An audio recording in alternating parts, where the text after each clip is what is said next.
Awesome.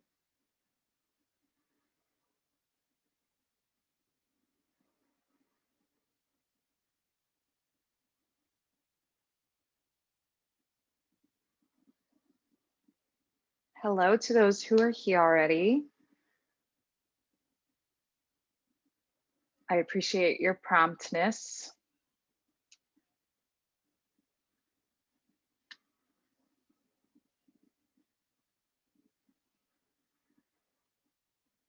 And now Kathryn's here. Good morning, Kathryn.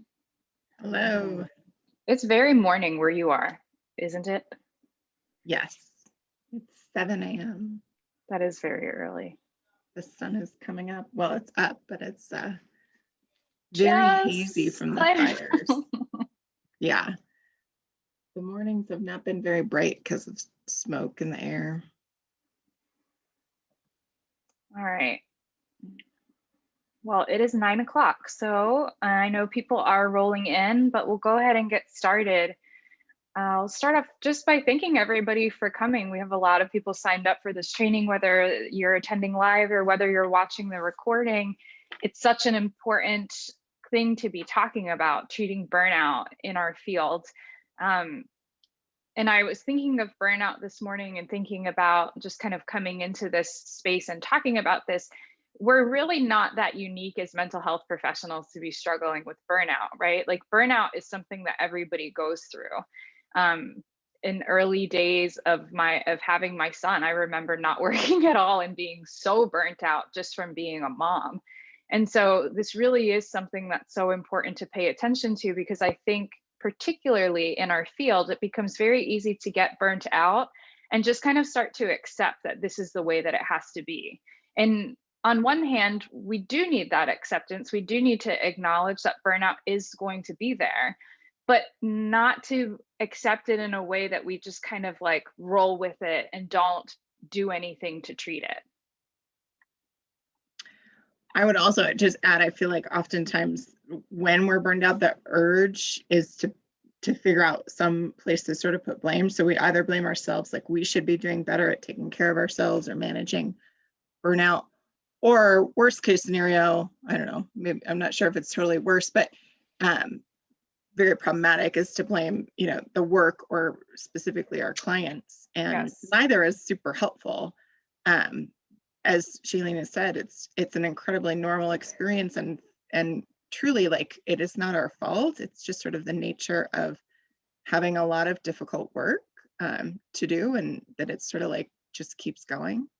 And even when we're doing sort of like a lot of really good stuff for self-care or whatever it may be, it's still a part of the experience. So we have to sort of, as she said, accept it's not a surrender kind of thing, but it really is like acknowledging that this is going to be something that you work on probably your whole career in some way. Yeah. And it makes me think of the DBT assumption that we didn't cause all of our problems, but we have to work to solve them anyway. And there is this deep rooted acceptance that has to come from that we really have to start out with, because if we don't acknowledge and accept, hey, this is a part of life, whether I'm a therapist, whether I'm working at Target, whether I don't have work at all, like I probably will experience some kind of burnout, but particularly for the profession that we have where we are helping people. And we're hearing traumas and we're seeing clients back to back, and it's really hard to get out of that cycle. It's so important to stand behind this place of acceptance and say, okay, I know it's going to happen. So if I know it's going to happen, how can I prepare myself to take the best care of myself?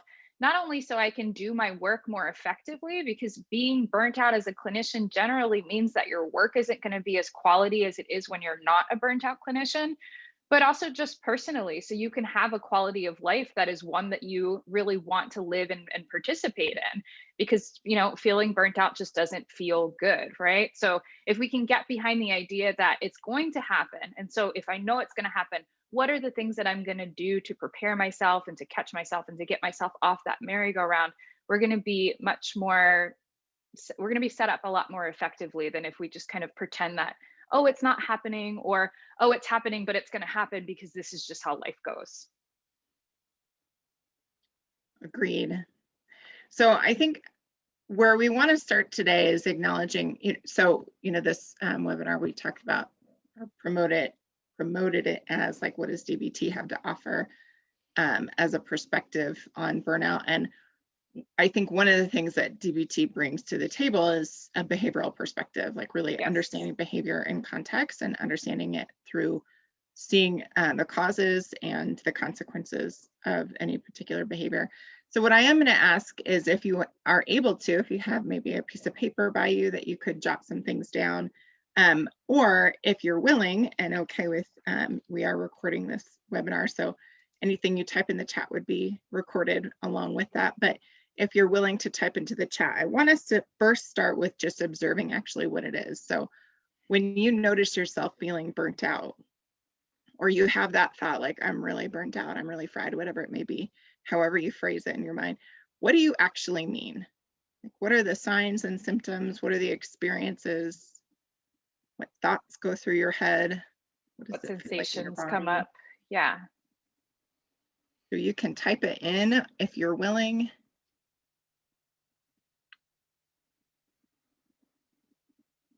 Oh, the dread. Mm, A sense of yeah. dread in the mornings. Yeah, the needing me time. I'm very familiar with that sense of dread in the mornings, Uh, from time to time. resentment. Wanting to win the lottery and run away. Well, and Absolutely. that's clearly the cure. Just, you must win the lottery and that will be the way. I totally get that feeling. I've had moments where I think I should have been a barista or something, like I I know. could just sort of clock in and clock out. Yeah, a sinking feeling in the belly, sitting across Right. from the screen again. Yeah, Zoom really, I think for a Uh, lot of people has been a yeah. really hard part of the pandemic. Another Feeling career exhausted, change. hoping a client might cancel. Yes, I know that feeling very well. Client cancels and you're like, ah, yes, day is better. But it's like, that is not that's not an effective place to be in long term, but I totally understand it. And that is a sign and symptom of my burnout too. Somebody mentioned, just want to look, the sinking feeling, hoping people don't show up, crying on the way to work. I've been there too. Oh, yeah, so hard, irritable. What about you, Kathryn? What do you generally notice? Do you have like a top identifier of burnout for yourself? Well, someone put in there resentment. I don't know that I've had like explicit resentments of people or situations, but I do start to feel like wanting all this time for hobbies that actually I'm not like that into, or I don't spend that much time doing even on a good day. But all of a sudden I feel this like, oh, if only I didn't have to work or I didn't have this or that, I would, surely be playing my guitar all day or whatever it may be, which I is finally like put that exactly the album out. yeah, yeah, exactly. But yeah, my mind goes to all the things that I could be doing if I wasn't tied down in this particular way. How about you, Shaelene? I noticed even as the first, when you kind of pulled us into this mode to start thinking about it, I already felt it. Just talking about it, I get this fiery feeling right here in my neck. And it's a very familiar feeling because I feel it not only when I'm burnt out, just like this aching in my neck, I also feel it when I go to therapy. I've noticed going to therapy, the back of my neck is on fire. And it's just like, I think it's just my body's way of telling me, hey, you're up there, you're hitting your limit. And so you need to do something to take care of yourself quickly. And I think, when we're in that place, somebody had mentioned flight and freeze responses. And when we're in this place of system overload, overwhelm, it is very easy to start blaming and pointing the finger and wishing and hoping that things would just be different when they're really not. So there's this resistance and rejection of the present moment reality that really starts to contribute to our suffering, right? I'm thinking about many people that I've supervised that like start to feel at war with their clients, right? Like, well, they're not respecting my limits, or I don't have enough time to do so and so. And so I can't just answer their phone calls whenever. And it's like the things that were always agreed upon in the therapy relationship suddenly become this arbitrary thing where the therapist wants to pull back and put all these walls up in hopes that if I just do that, if I just can keep the clients at a distance, and maybe I'll protect myself better and maybe I won't feel as burnout. But that's almost never, it's almost never the case that the answer is so simple. I would agree. Yeah, I think oftentimes if there's something that's come up work-wise, like even just a very innocent question that comes to me, someone asks something of me or wants some information that I don't have readily, like there is this sense of urgency that things have to get solved right away or I'm not going to Yes. feel okay. Yeah. And I do think like it creates the conditions where you feel like you're kind of at odds with the environment, and the environment here being your whole clinical work, Right. or your experience of clinical work. And it does feel a little bit like you're kind of like it's you against the field, and it's not a good setup. Yeah. I like how you framed it, in today's conversation, but also in previous conversations we've had about this, just about your opinion on starting to treat burnout. So obviously we've in talking about this webinar, we want people to leave with 3 tools, 3 strategies that they can pull from DBT to target and treat their burnout effectively. And one of the things that I really love about DBT is that's actually a part of the treatment. So burnout is not this thing that's just, like I said before, it's not just, we don't accept it in the way that it's like, well, we're going to be burnt out, and so there's really not much you can do about it, so we don't do anything about it. It's actively treated and targeted, and I would say that it's considered therapy interfering when the therapist is highly burnt out, that again, they can't live their life in a way that feels good for them, and so therefore when they show up to work and to treat their clients aren't really getting the best care that they can, because they're not getting the therapist or the clinician or the doctor, whoever, at 100%. And so the way that you framed it, Kathryn, was what are the causes and maintaining factors? And by paying attention to what has caused burnout and what has maintained burnout, this is the way that we can change it. Do you want to speak a little bit more to that? Yeah, so like I said, DBT offers a behavioral perspective. So we understand, first, we sort of see like what actually are we experiencing in the moment, which is what we've just done. It's sort of that quick like assessment, or not quite assessment, part of assessment of what's actually happening now, but then starting to see it as something that's unfolded over the course of time, right? So it's sort of like, where does it begin and where does it end? And I would say it's different in different contexts. So for example, Shaelene, you were talking about the back of your neck burning, or there are times where I have this short-term burnout where I notice, like I said, somebody might ask something of me that I can't answer right away, or I don't have what they want. And I have this moment where I feel intensely burnt out, but it sort of starts right there when I get asked that and I realize I can't solve that problem. But it may not last forever. It may end once I can figure it out, right? So there's like these short-term burnout things that have a very clear beginning and end. And then there's other times, and I think a lot of you in this webinar probably have experienced more of this sort of chronic experience where it's hard to pinpoint exactly where it started, but you have, because there's so many moments of that like burnout feeling that just keeps refiring, and each one has a cause, right? There's something that occurs in your awareness. You may not even notice what it is, but it's something that's happened that your mind has taken note of, and it cues up that same feeling, or that same, for some of you, it's urges to cancel, or it's urges to just go back to bed and say, I'll become a barista, or whatever it may be. But it, like, something occurs, and then this experience happens, and then it may pass. It may take a little while to pass, but it refires. And so it's almost like we kind of don't notice the variation of it, Yes. the way it comes and goes. And it feels very chronic. But what we're going to try to talk about today and keep people up to be able to do is to zoom in and really begin to see how these moments of burnout have beginnings and ends. Because once you can start to see that, it opens up a lot of possibilities for change, because we can start to see like, oh, this is the kind of situation that tends to cue up that feeling. So is there any way that I could either change that situation or change my reaction to it? Or perhaps in some cases, I know I had an experience early in my career in a work environment where I would get, frustrated with something or have that feeling of burnout. And it was just the right kind of environment where there was, someone that I loved to just kind of like vent with, and we would just vent and vent and vent. And it felt good in the moment. So it's kind of like reinforcing of it, but it didn't actually ever solve anything. So it sort of just like maintained it. So these are the kinds of things that we're going to want to really understand in it. We do it by zooming in and really seeing sort of moment to moment what behaviors are occurring, what the cues are, and what the consequences of those are, which of course is hard to do without a few skills. And so I think you're Right. going to talk a little bit about mindfulness as Yeah. part of that.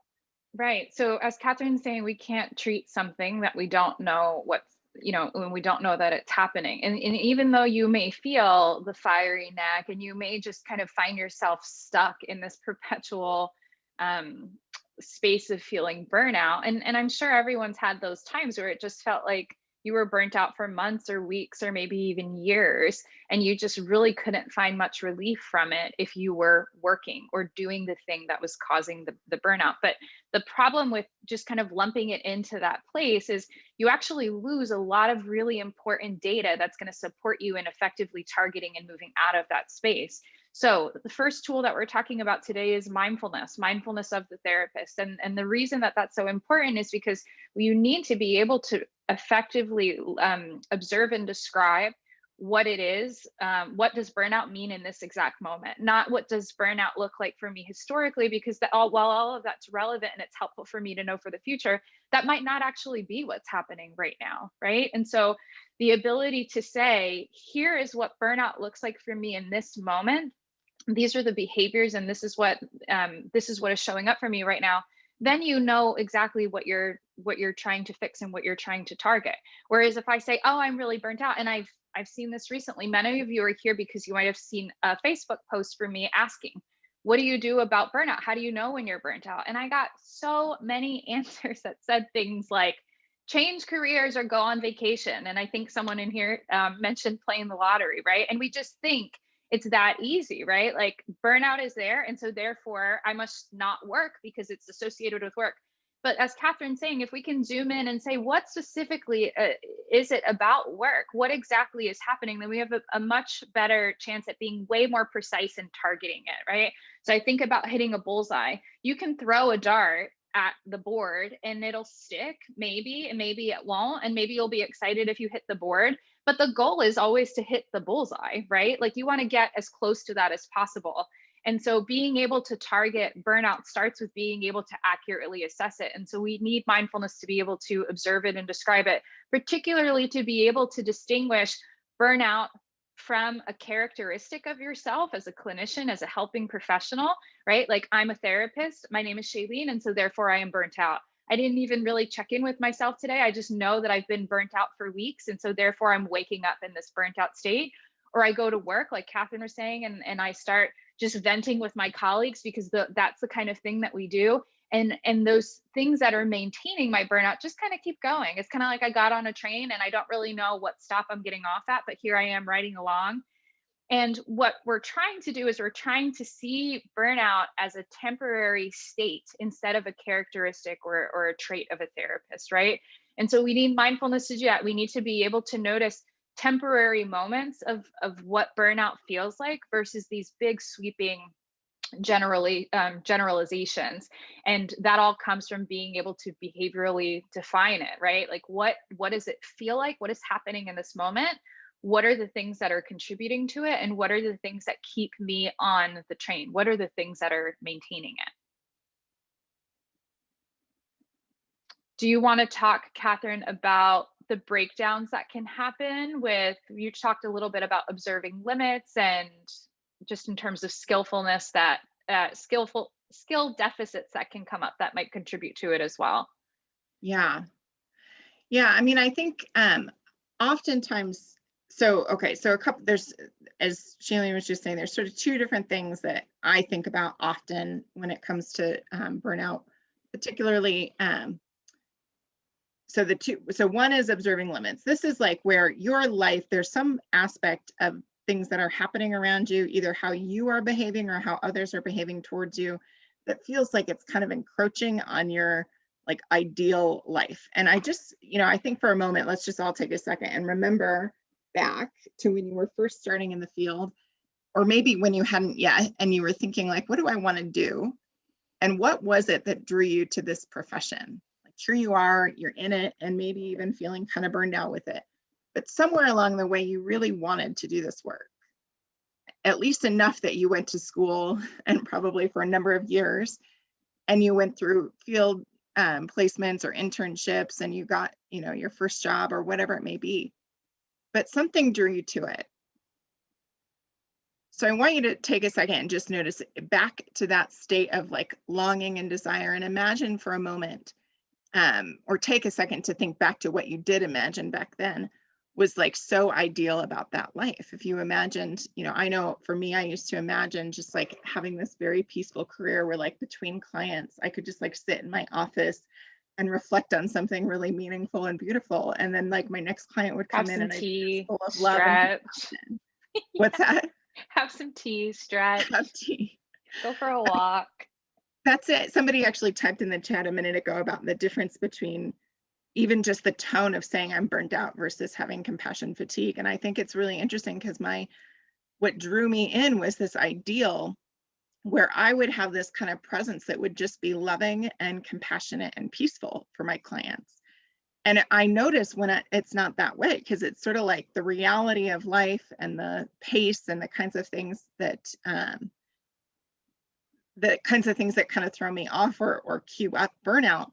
Those things really get in the way. They encroach on this like ideal that I had of being able to have that kind of peace and love that I would be able to like sort of exude for all of my clients.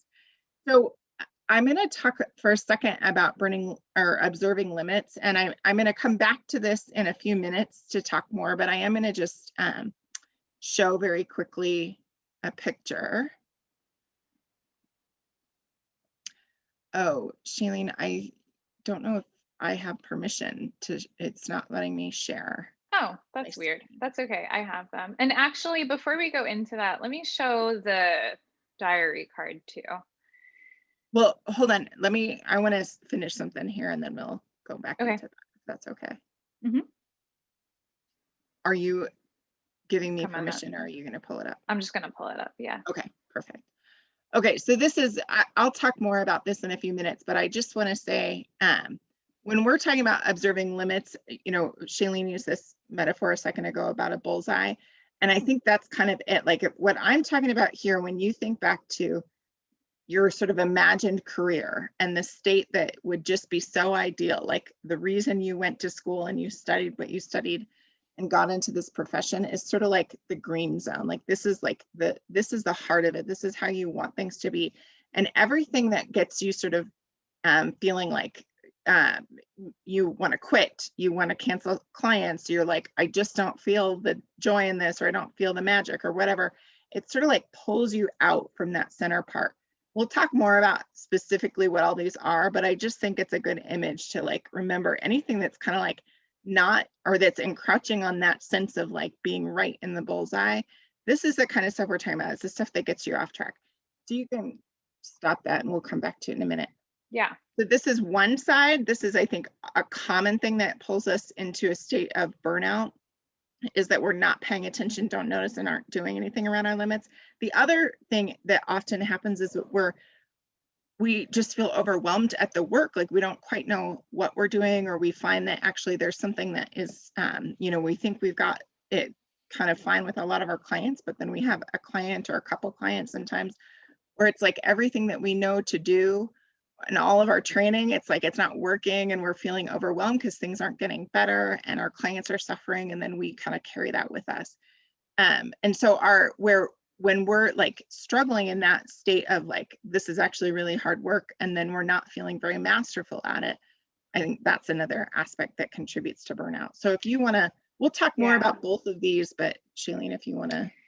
Yeah. And even with just saying that as well, it's a very tricky cycle, the one of burnout, because the things that are happening that contribute to burnout make you more vulnerable to being to having other behaviors that happen in your life that make you even more burnt out, right? So let's say I've overscheduled myself for the day. I usually only take 5 clients, but I scheduled 7 clients because someone was in crisis. And because of that, I skipped my workout for the day. And that's something that usually grounds me. And I was in such a rush that I didn't eat breakfast, right? So like as the burnout starts to increase, it becomes a lot easier to stay stuck on the train and to be pulled out of that zone, because the things that maintain someone being burnout, like not taking care of yourself, it just becomes easier and easier to do that. So there's a skills deficit in terms of competency, like just not feeling really like you can help your clients as a clinician, but also just in the general sense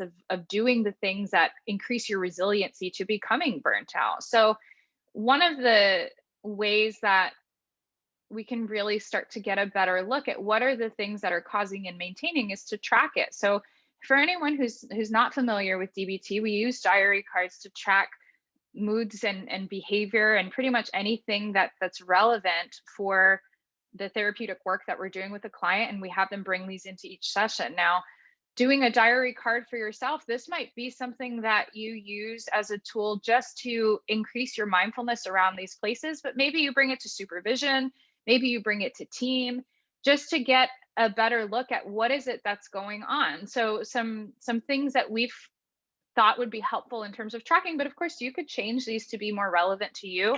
But urges to fire a client, right? So this would be urges to quit, wanting clients to cancel, things like that might increase the intensity. So you would mark the intensity on a scale of 0 to 10.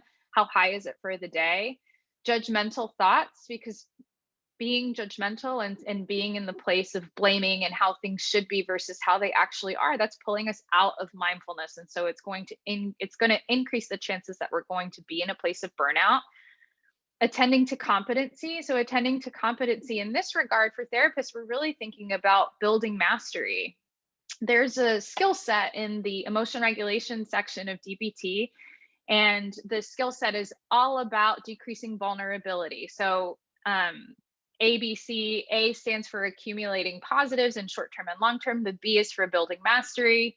The C is for coping ahead. And then the please skills, which are kind of over here, are about the things that you really have to do every day to keep yourself emotionally strong and resilient and less likely to fall into a place of burnout. So, did you take care of yourself when you were sick? Did you go to the doctor when you needed to? Did you eat in a way that felt balanced? Avoid mood altering substances? Did you exercise? And then there's also these behaviors that are more relevant to you as a therapist. And what Kathryn's going to talk more about in our second tool is observing limits. Do I know what my limits are, and am I watching them, and am I keeping them? If my limit is if my limit is six clients in a day, and I extend that limit, then am I doing that in a way that's wise-minded and that supports my overall well-being? One of the things that comes up in supervision a lot when I'm talking to my team about this is just because you physically can doesn't mean that you should. So if I have 6 spots available, right, and a client says, can I see you on that day, and those 6 spots are full, physically, can I stay up later? Can I miss my workout? Can I skip the meal? Like, can I do all of these things? I can, but should I? And should I, in this wise mind grounded sense, what are the consequences going to be of that? How hard is it going to be for me to get off of that? And how likely will I now be to further extend limits, right? Like, okay, well, I started seeing, I'm sure many of you have been in the position where you started out saying, I only want to see 5 or 6 clients a day. And then somewhere along the line, you were seeing 7 or 8 clients a day. So how likely are you to start extending those limits in a way that increases your risk to becoming burnt out? And then again, to further reinforce mindfulness, what are the things that are happening in those days? What were the days like? What behaviors were showing up that were queuing up the feeling of burnout, and what things might be maintaining them? Also, equally as important as identifying what's happening, what are the action steps for me to get out of it? And what's my plan for tomorrow? So that way I can start making moves outside of this burnout circle. Anything you want to add to that? Also, if you guys will all get this handout, it'll all get emailed to you with the recording. So everyone will get that. Yeah, what I want to add, and you said this, just that this diary card is not, it's not like there's some magic to what's being tracked on here. It's like whatever works for you, or whatever is contributing, is the thing that you would track. Right. I want to say the other thing that I think DBT offers to help us understand what to do with burnout is just a dialectical perspective. So the dialectical perspective says that you can have 2 things that seem to oppose each other. but are both true and valid at the same time. And as Shaelene has already sort of said throughout this webinar already, that on one hand, we're accepting burnout as a natural part of the career. And then on the other hand, we're trying to figure out what to do about it. And I would say that it's sort of like, it's not like we're doing one and then the other back and forth. It's really like some way in which we're kind of doing both at the same time. And the diary card is a perfect example where it's like just acknowledging what is, assessing like actually on a daily basis what our experience is and accepting the reality of it. Accepting then also that it means something for how we live the next day. If we want to stay connected to our values and we want to hopefully relieve some of our burnout or exhaustion in the work, then we have to accept that it's already happening and figure out what are we going to do next. So Right. to help kind of think through like what would be on your card and how would you use this yourself, I'm going to have Shaelene put our bullseye back up and talk a little bit about how this is like just my own thinking on this topic. So, you know, there's no magic to this, but again, if I imagine that the center of this bullseye, the bullseye part, is my like ideal way of living my career, right? Where maybe it has to do with how many people I see in a day that doesn't feel overwhelming, or where I feel like I have enough time in transition between clients to really reset, or I have space that feels really good to me, physical space, or the way that I'm, you know, conducting, whether that's online or in person, like all of those things, it's sort of like the ideal, that's that center part. And when you notice what those things are, it's really important that you pay attention to the things, to those behaviors, that set of behaviors that's kind of making up your ideal, because that's where you want to spend most of your attention. And I would say on your diary card, the things that you know contribute to that, you want to make sure you're tracking those so that you get them happening every day, and that you do something to reinforce them whenever you can. And they are your priorities. So it's sort of like if all else fails, at least you're going to do those things. So I think about like my consultation team, in my DBT consultation team is like a huge part in my ideal work-life balance, right? Like that aspect of like just having close colleagues that I'm able to connect with every single week, that I feel supported by. If I miss that, I'm going to automatically start feeling a little bit more overwhelmed, and probably like less motivated. So it's a high priority. So even when I'm really overwhelmed with other things, or I've got a lot of demands and my time is, you know, taken up in things, that's the thing that doesn't get missed, right? So like if other things have to get missed, that's the thing that doesn't. So that's what I mean when I say schedule it, prioritize it. Other things that I think are really useful, I mean, this is different for everybody, but like if you have a mindfulness practice, that might be something that you really have to schedule because you know it contributes to your well-being, but it's easy. It's one of those things that I think for a lot of therapists, it's sort of like, you got to get your notes done, so you put your mindfulness practice off, or you have to like make this phone call, so you put your mindfulness practice off. And so it's the thing that's going to be part of your green zone, but it's also keeps getting pushed off. So what you want to be mindful of is whatever is in that green zone, you schedule it, you prioritize it, and then you reinforce yourself for doing it until it's a very well-established routine. And then you've got this next layer out. So the yellow zone, these are the behaviors that they have that capacity to kind of diminish your sense of well-being. Like they're not ideal, but they may not be really severely, you know, upsetting or aversive. So sometimes I think like dealing with email is in my yellow zone. It's one of those things that I don't really enjoy doing. It doesn't feel great, but it's not like, you know, it's not like really cutting to the core of something that makes me miserable. It's not like terrible, except of course, if I have somebody who's like sending me extreme amounts of emails and long ones and then upset if I don't read them and that sort of thing, which I'll talk about that in a second. But in general, the task of reviewing my email, it's like not part of my ideal work life, but it is something that that, you know, I have to kind of do to maintain my ideal. And I just have to be aware actually of the effect that it has and consider ways to kind of shape it so that it's not quite as aversive. So if I was thinking about how I would put this on my diary card, I might imagine like, okay, so I actually know for myself, I used to have my email just pop up like notifications on my phone every single day. And I was like miserable because every time I'd see an email, if I saw something from a client that might stress me out, or a colleague even, or just like having this notification constantly coming up and always feeling like I needed to check it, was really problematic for me. So even just turning them off and scheduling myself time that I'm going to do email, it's not my favorite task, but I put it on my schedule, and then I can like come to it when I'm feeling a little bit more prepared and I know what I'm going to do, and I get right through it, and then I don't have to think about it for a while.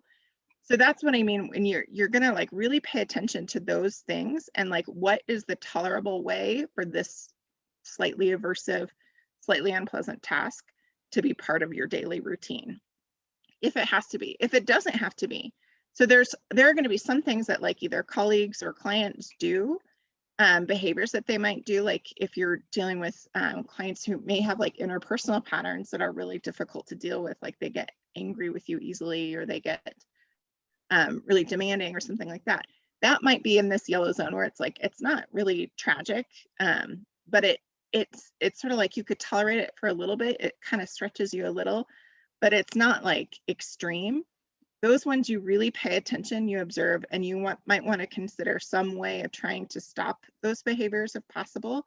So for example, I used this example a second ago of like somebody emailing me a lot. Now, if it was really extreme, I might take a different approach. But if I just have somebody who's sending me a ton of emails, or texting a lot to me, and it's like beyond what is in my ideal, but it's not tragic, I might just get in the habit of like, I'm not going to respond during certain hours, or I'm only going to respond once a day or something. So I'm actually applying an extinction approach to try to get that behavior to come down. And if it's, mildly intolerable or aversive, but it's not extreme, that is probably sufficient. But then there's those that are in the orange zone. So these really put a strain on you. They're the ones that like, they're often, if you really get close in and pay attention to your kind of chain of events that leads to that feeling of burnout, these are the ones that are probably happening, that are queuing up that sensation of burnout most regularly. And they're the things that really do harm your well-being. So like if I'm getting a lot of emails from someone, or I'm getting a lot of texts, and then if I don't respond right away, then I'm getting more, or people are getting angry or something like that, it would really be hard to tolerate that, because it would stretch me so much further.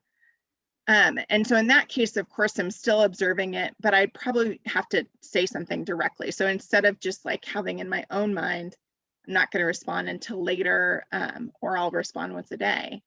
Instead of that, I'm actually going to say something to the person like, hey, you know what, this is not working for me. We're going to have to come up with a better plan.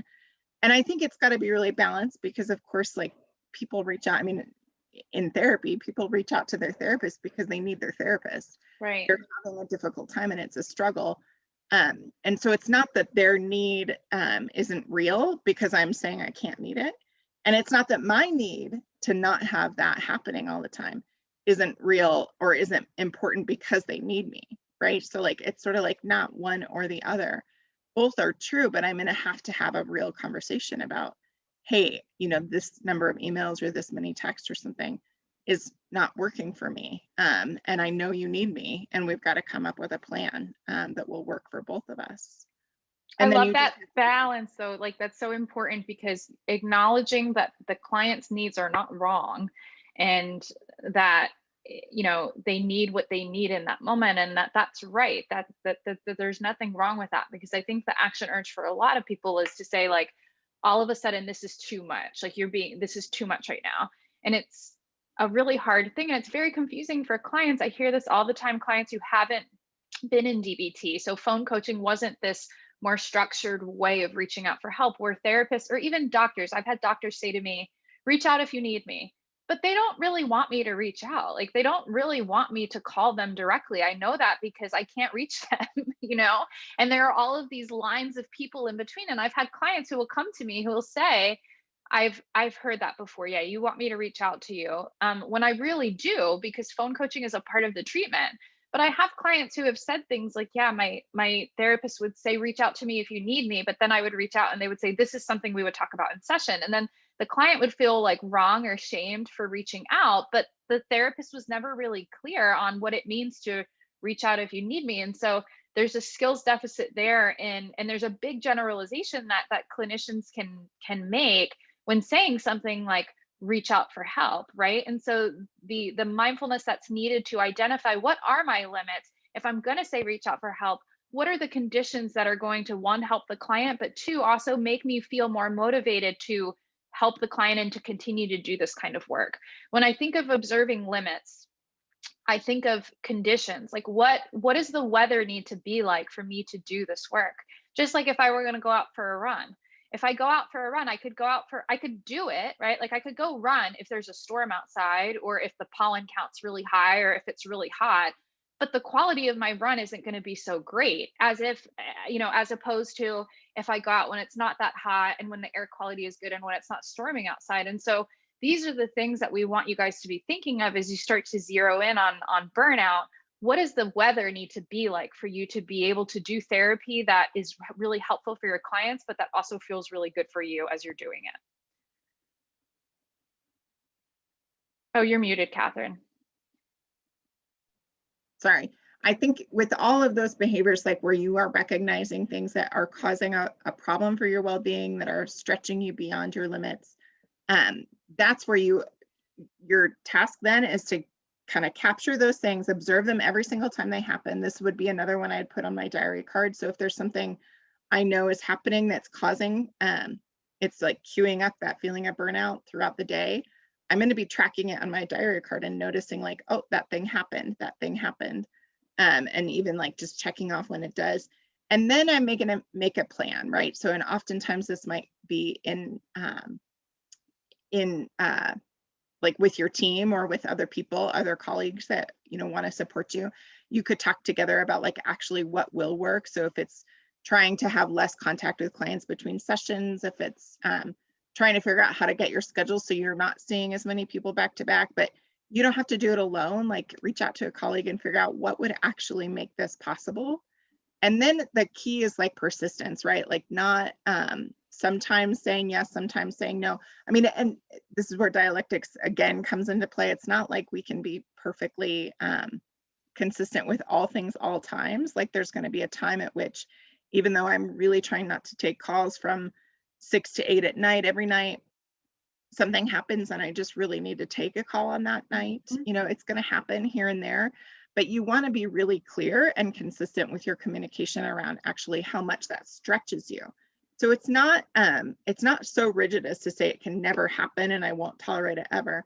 It's really like, it really can't happen. And I'm going to tolerate it for this moment, stretch myself and figure out how to make sure it doesn't happen again. Because I can't stretch myself for that long. It's like if you're a rubber band, it's like at some point you're going to break if you just keep stretching at that high level. Right. And just to say the red zone, these are the behaviors that are like, they're critically important to end. Like you can't tolerate it for long. Like I would say for sure, if you have clients that are violent towards you or like, verbally attacking or things like that, it's like you very quickly need to directly confront that and make sure it changes and get anyone on your team or other colleagues that work closely with you to help you make sure that that does not go on, and be relentless with addressing that. And I would just add to that with the red zone, it might not be the things that your clients are doing. You may have red zone behaviors that have nothing to do with work, but are impacting your work, right? So maybe there are things personally that have you coming into work late and crying and dysregulated. Not necessarily because of anything at work, but maybe you're going through a divorce or you've had a really hard loss or something like that.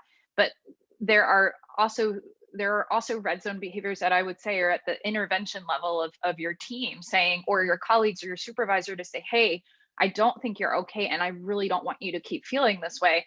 Not just because I care about you, but because we also have this duty in the work that we're doing to take care of our clients and to make sure that they're okay. And so I think of that in the red zone as well. All right, moving on, because we are coming up on the end of the hour here. Maybe you're really great at observing limits and that's not your problem at all, but you're still burnt out. Maybe the issue comes back to this idea of a skills deficit in the level of mastery. So maybe you do all of these things and you don't have a problem with observing and holding and identifying your limits, and you feel okay with stretching them at times, but you just really don't feel good about yourself as a person, not only personally, but professionally, or vice versa. And so the third skill that we're talking about today is building mastery. Mastery is one of the ABC please skills that I mentioned earlier. And the idea behind mastery is to do something every day that increases your feelings of competency, which influences your level of confidence. And if you think about the idea of burnout, there are some things that are just harder to exist together. Being burnt out and feeling really good about something that you do, building mastery is going to be a protective factor that helps increase your resiliency and decrease the vulnerability to falling into this state of burnout. When I think about building mastery, there's a video clip that I usually show in skills group when I'm teaching this to clients. And it's a video of Kobe Bryant. He just lost a game and he's standing at the foul line. Everyone's gone. There's a couple people hanging around, like maybe one coach or one teammate, but everyone's gone. Game's over, he lost. And he's just shooting free throws. Why? Because he lost the game on missing a free throw.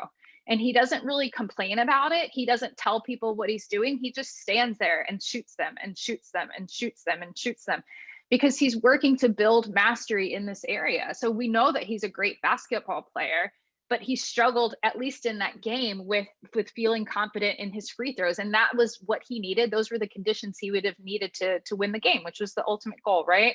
So with building mastery professionally can look very different. It could be going to a training. I feel like every time I go to a training, I come back just feeling so energized, because I feel like I've been, like, the part of me that felt asleep or felt kind of bored with the work that I was doing suddenly got livened up. So maybe you go to a training to build mastery, or maybe you get consultation or go to supervision, or maybe there's a certification or a goal that you're working towards. Maybe you take one part of your regimen that you're not particularly great at, like free throws or behavior chains, and you work on it and you work on it and you work on it. So that way that becomes your practice of mastery. It enhances your skillfulness as a clinician. The other thing about building mastery is, the cool thing is that feeling can generalize from one area to the other. So professionally, if you're working on building mastery, the likelihood that it's going to spill into your personal life is going to be higher. And same thing vice versa. Maybe you don't really see yourself going to a training, or you feel really good about the clinical work that you're doing, but just personally, you feel a little stuck and stagnant. And so maybe you pick up knitting and you decide that you're going to make a blanket. Those feelings of mastery are not going to stay in these certain buckets of professional and work. And so I really encourage people to be thinking about, what are the things that I'm doing to build mastery, both personally and professionally, and how am I making sure that they happen daily in a deliberate practice? And I just think the deliberate practice part is a really critical part. It's like, really, because I think there's a risk sometimes when we're burnt out to add in things that are more just sort of soothing. And I think soothing things are really important, but the difference between, something that's soothing versus building mastery is, mastery involves some version of like challenging yourself and then actually seeing yourself grow and develop new skill sets and actually start to feel yourself become more of a competent person in lots of different ways. And so deliberate practice is sort of like this. It's exactly what she was just describing with Kobe Bryant. It's like where you take a behavior and you just kind of go through like repetitive motion until it gets like overlearned. And you actually set your intentions around like assessing to see how far have I gotten. So you actually get like markers where you can start to kind of give yourself the pat on the back or start to see yourself like flourishing in a new way, right? So just like I was describing with observing limits, if I have a situation where I'm finding myself overwhelmed with the amount of contact I'm having with somebody or dealing with email, then I might pick that as my deliberate practice. And I did this for a while where I like set on my schedule when I'm going to do email. I sit down and do it. And then afterwards, I start to like see myself as like somebody who can manage all of these like these high demands when I'm like otherwise totally overwhelmed by how much email I get. I don't know about you guys, but it's like kind of insane. But over a little bit of time, just through that deliberate practice of like, okay, this is the behavior that I'm trying to do, outlining it for myself, getting myself to do it every single day, reinforcing it. over time, it became much easier to feel Mm-hmm. competent in that, and like, and freeing, right? Because it's like not a thing I have to be as like burdened by every time. Yeah. So deliberate practice, you know, this would be something I would tell you to put on your diary card if you know something that contributes to burnout that you want to change. Either you want to do less of something that's like not helpful for you, or you want to add a new behavior in that, you know, like, man, if I could get really good at this, you know, then I would feel much better. Either way, you could track it on your diary card, and then each day just make sure you're practicing doing that thing differently. So adding in a new behavior, like maybe getting your notes done. Like, I think a lot of therapists get burnout because notes are On the the worst Facebook part of the job. polls. I don't Yeah, know anyone notes. do their notes. So, but you know, but you can get good. I mean, you could get really good at being someone who gets their notes done every single session. Yes, and you Like in won't, and between. you may not ever love doing notes, but you may love the feeling that you get when you have a sense of mastery over getting them done, right? So it's like the feeling that you get when your notes are done on time. Or for me recently, I had told my team I need accountability for this behavior that I notice. I know it's contributing to my burnout. I'm not ending my sessions on time, and therefore my notes are not getting done because I really like to get my note done. So 60 minutes, I do 55 minutes. I want to get my note done and I want to hurry up and get to the next client. And so if I start ending my sessions all late, I'm starting all my sessions late. And then at the end of the day, I have this boatload of notes. But on the days that I was deliberately saying, okay, this is the new behavior that I'm going to do. I'm going to start winding down at this time. I'm going to wrap up at this time. And then I'm going to stop the session, do my note. And I felt so much better. I didn't suddenly love notes, but like I felt way more competent at meeting what my goal was. And that helped me to feel less burnout.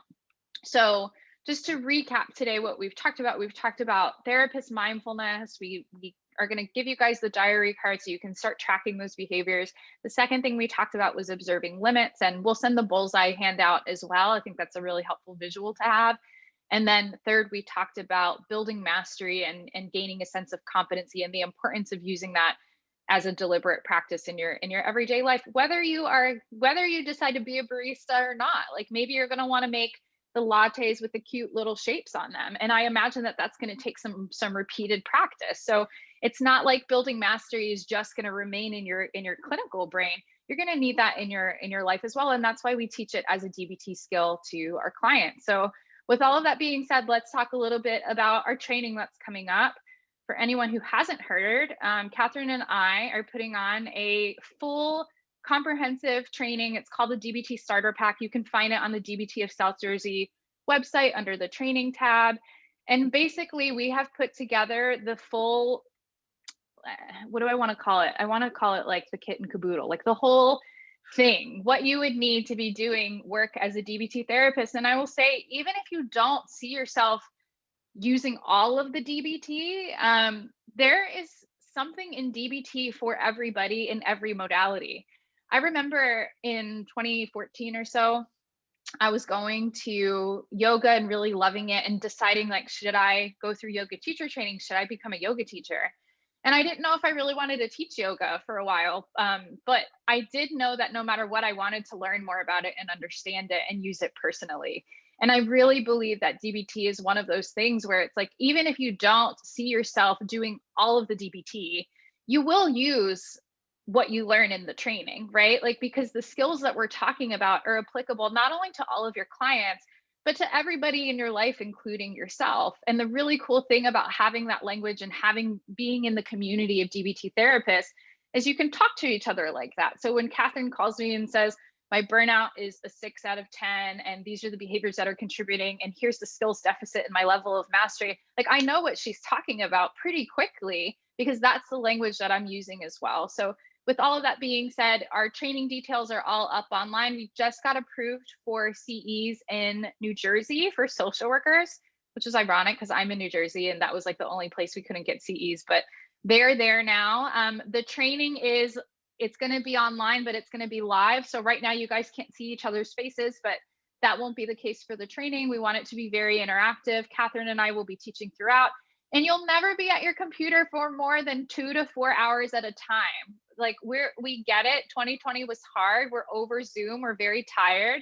We don't want you to be in a training and feel bored out of your minds because you're at a screen again. So we made these little chunks of training. It's going to happen in 3 sections. One is on demand, and the on demand content you'll have access to after the training. So you'll keep that, and it'll be recorded content to help support you in running your skills training program. So again, even if you consider yourself to be an EMDR therapist or something, those skills are essential in getting your clients ready to do that kind of work. And so regardless of what your end goal is, this training will help you personally, professionally. It'll help your clients, and it'll just make life a little bit better. That's my biased opinion, I guess, but that's what it's done for me. What did you want to add to that, Kathryn?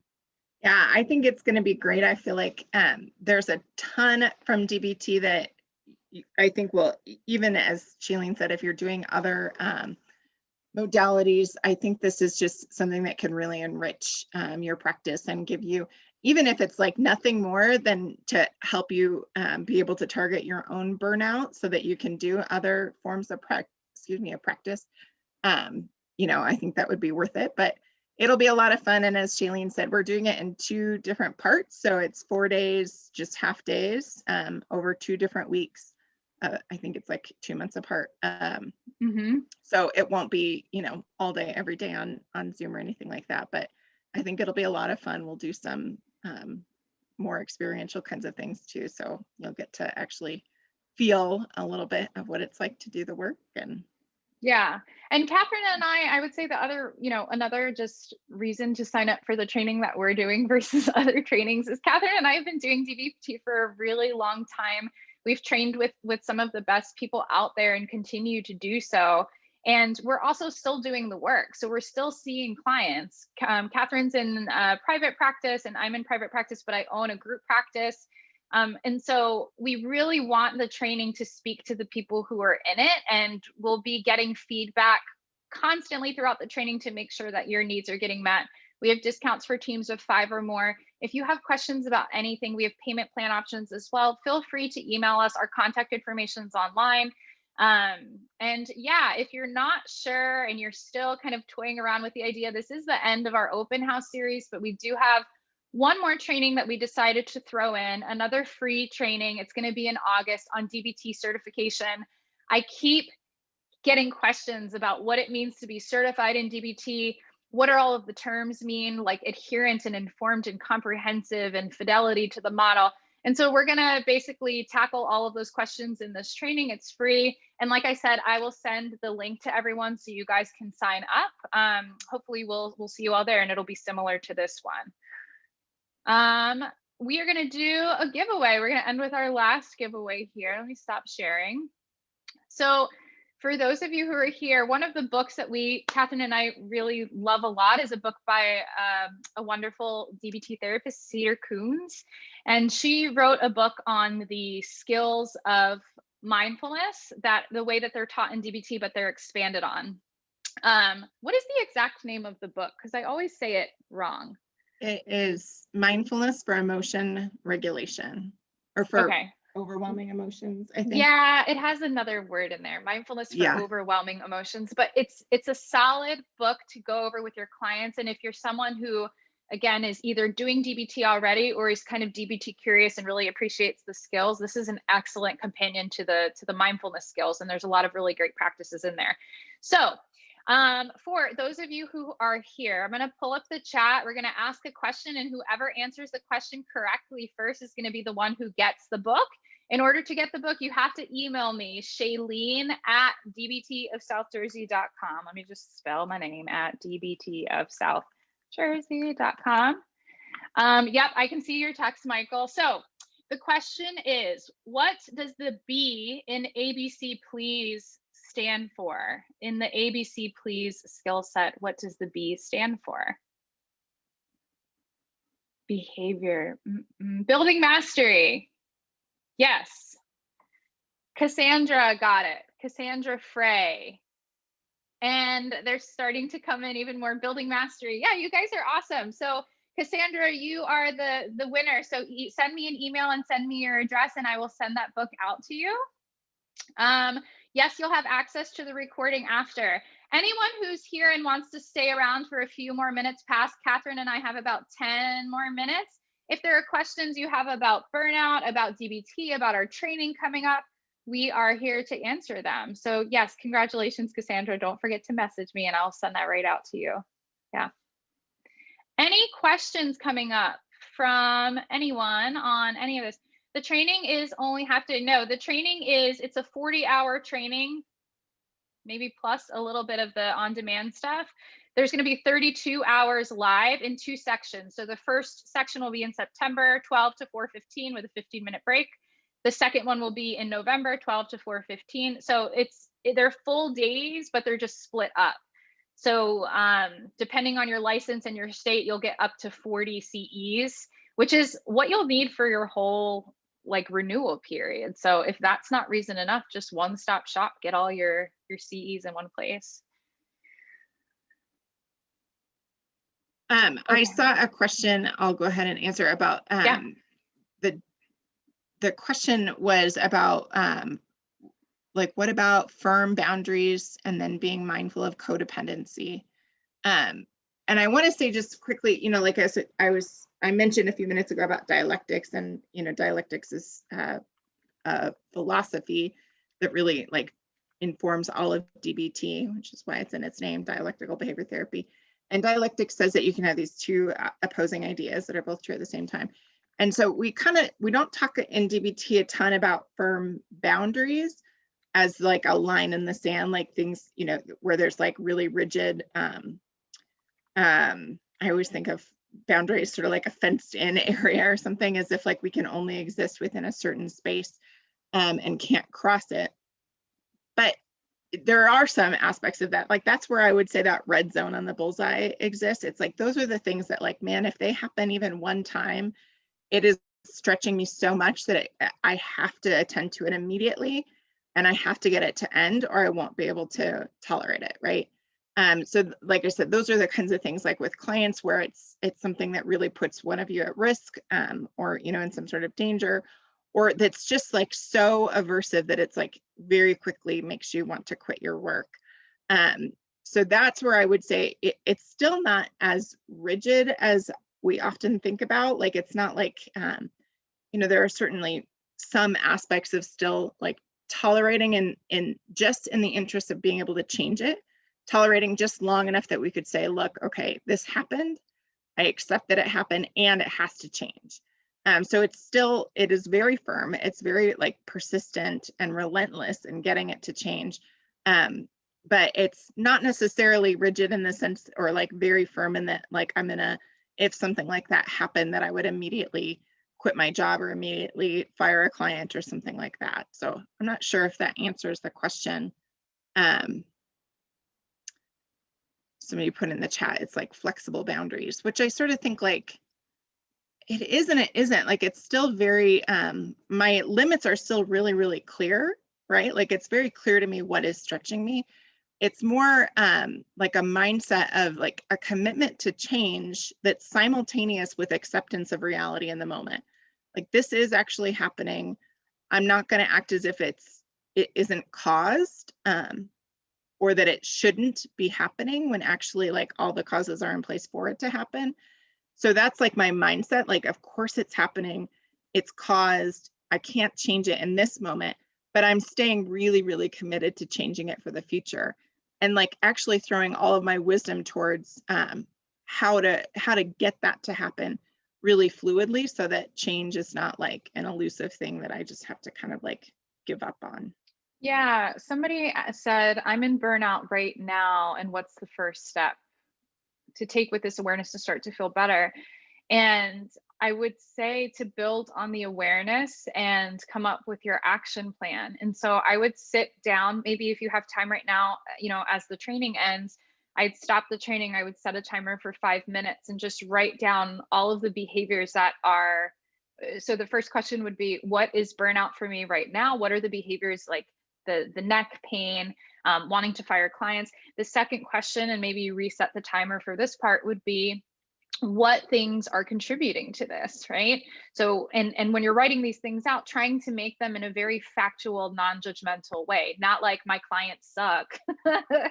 Like, what are the things that clients may or may not be doing that might be contributing to it? What are things that you might be doing that might be contributing to it? Or what are the things that you're not doing enough of in your life that might be contributing to your level of burnout as well? And then the last 5 minutes would be, what steps can I take, short term and long term, to create change now and in the future? I think the hard thing about therapists, especially in the private practice world, is you by the time you recognize that you're in like the orange zone on Kathryn's example, or getting close to the red zone, you're booked out like a couple of months, right? And so let's say you do really want to take a vacation or take some time off. It becomes hard to do that because you tell yourself, oh well, I have all of these clients scheduled, I can't just leave them here. And then what happens is like the snowball builds and you just keep scheduling and you never stop to sit down and figure out, what are the things that I need to do to actually change this? Like Kathryn was saying with therapist mindfulness, if you have a mindfulness practice and then life happens, it's really easy to just stop doing that and put it on the back burner. So now you're more vulnerable to being burnt out because you don't have the staple that was keeping you grounded, but you're also more burnt out because you're getting further and further away from doing the practice that was helping you. And so I would say stop now, like make time today to start observing what is going on, to start defining it, and to come up with your action plan. And that could be as simple, it's probably not very simple, but as just starting to do the diary card. Maybe you start doing the diary card today and you make time, you write in time in your schedule next week to go over it with yourself and come up with your action plan. If you have a team, I encourage everyone to be seeing a supervisor or a team in some way, shape, or form. Talk to them about it. See if your colleagues will do the diary card along with you to have some level of accountability. Those are all places that I think would be really effective to start. What about you, Kathryn? Would you add anything? Yeah, I would just add, so with a free write or something, if you sat down and said, what are the signs and symptoms of my burnout right now? Like, what am I experiencing? That next question is, I think, the most critical. It's like, when did I first notice it? So it's not just what's contributing to it, because that can be very broad. I mean, I think you're still asking that question, but I might even ask myself, like, was there a moment today, or were there moments in which I was not feeling that sensation of burnout, whatever it is, however I notice it? And then what happens that cues it back up? Like, what are the refiring moments, right? So like I might feel kind of good when I'm taking a shower and I'm not thinking about work. And then I have a thought about work, and what actually is the thought, or what's the tone of the thought, or do I have a sense of like demand on me? Like, what is it that then shifts that so that feeling of burnout comes back up? And right now it's like just observing it and getting, like, I would just list out all of those things. Like, do I feel burnt out if I look at my calendar, or do I feel burned out if I look at my calendar and see a meeting that I don't want to have to deal with? Maybe it's not even a client meeting, but like one that I know is going to be kind of frustrating.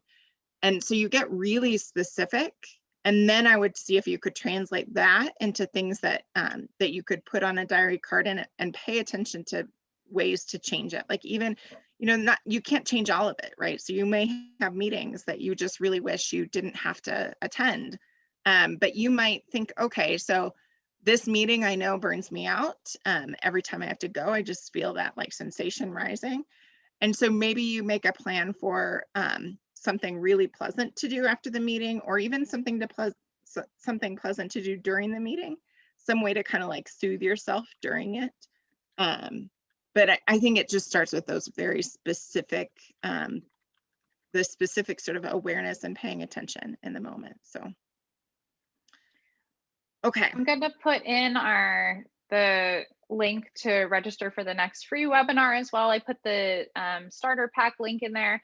Somebody asked if the training was tax deductible. It is, because it's a work expense. So definitely, I don't think there were any other questions. I think we got to them all. Yeah, we hope that we will see you guys in future trainings. If not in the upcoming free training, then definitely in our starter pack. I know some of you who are signed up for the starter pack have been attending these trainings, and it's been nice to kind of get to know your names and to hear your questions. And we're excited to put faces to names and start to really dive into things in September for the starter pack training. I'm really pumped about it. I know Kathryn is. We chat about it a lot. So Looking all forward to it. right. All right. Well, thank you all. And we hope this was helpful. We appreciate your participation, and feel free to let other people know about the training options that we have. I think with training burnout, it's one of those things like, just share the wealth of knowledge. If you find something that's helpful, be willing to share it with other people, because the more of us in the field who are feeling ready and able and supported in doing this work, that's the better for everybody. So thank you all, and you guys take good care. Take care, all. Have a Bye. great week.